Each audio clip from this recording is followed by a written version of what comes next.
और आइए अब आगे बढ़ते हैं, बात करते हैं संसद के सत्र की। आज 18वीं लोकसभा का पहला सत्र शुरू हो चुका है, यानी कि चुनावी तकरार के बाद संसद में आर पार का आगाज हो गया है। आज पहले दिन नए सांसदों के शपथ ग्रहण के साथ साथ सत्र की शुरुआत हुई। प्रधानमंत्री मोदी ने भी आज बतौर सांसद शपथ ले ली है। उनके अलावा कई दिग्गजों ने भी सांसद पद की शपथ ली। तो विपक्ष ने आज संसद परिसर के भीतर विरोध प्रदर्शन किया। हाथों में संविधान की कॉपी लेकर वो इकट्ठा हुए और ये साफ कर दिया कि ये सत्र हंगामेदार होगा, क्योंकि इस बार बीजेपी को अकेले के दम पर बहुमत नहीं मिला है।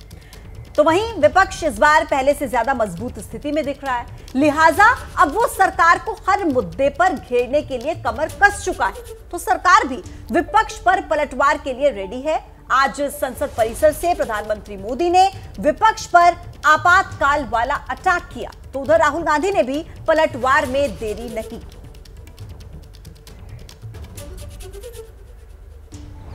पच्चीस जून है। जो लोग इस देश के संविधान की गरिमा से समर्पित हैं, जो लोग भारत की लोकतांत्रिक परंपराओं पे निष्ठा रखते हैं, उनके लिए 25 जून न भूलने वाला दिवस है। कल 25 जून को भारत के लोकतंत्र में जो काला धब्बा लगा था, उसके 50 वर्ष हो रहे हैं। भारत की नई पीढ़ी इस बात को कभी नहीं भूलेगी कि भारत के संविधान को पूरी तरह नकार दिया गया था। संविधान के लीरे लीरा उड़ा दिए गए थे, देश को जेल खाना बना दिया गया था, लोकतंत्र को पूरी तरह दबोच दिया गया था। जो आक्रमण प्रधानमंत्री जी, अमित शाह जी कॉन्स्टिट्यूशन पर, संविधान पे कर रहे हैं, वो हमारे लिए एक्सेप्टेबल नहीं है, वो हम होने नहीं देंगे। इसीलिए हमने कॉन्स्टिट्यूशन, ओथ लेते हुए हमने कॉन्स्टिट्यूशन पकड़ा था। हमारा संदेश जा रहा है, हिंदुस्तान के कॉन्स्टिट्यूशन को कोई शक्ति नहीं छू सकती। ये देखिए, तो प्रधानमंत्री मोदी को भी आपने सुना और साथ ही राहुल गांधी को भी आपने सुना, दोनों ही अपनी अपनी बातें रखी। अब आइए इस पर बात करने के लिए हमारे दो सहयोगी हमारे साथ जुड़ चुके हैं। जैनेंद्र कुमार हमारे साथ हैं और अंकित भी हमारे साथ हैं।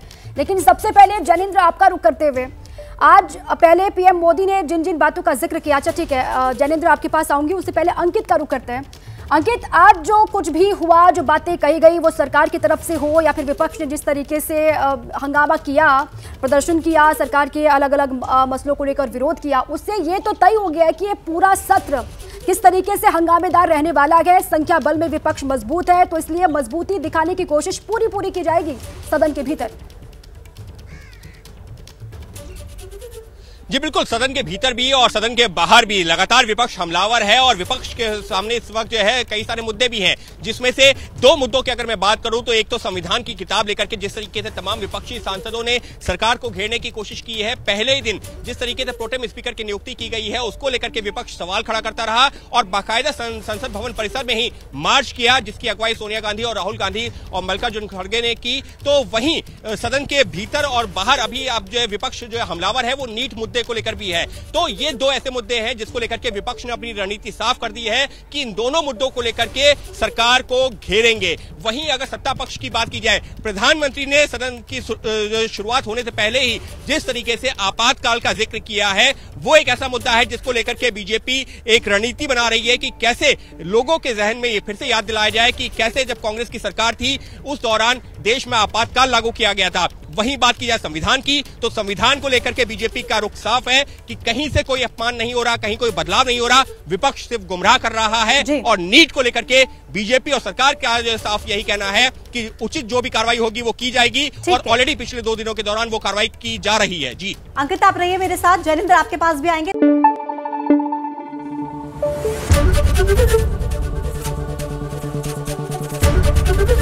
एबीपी न्यूज आपको रखे आगे।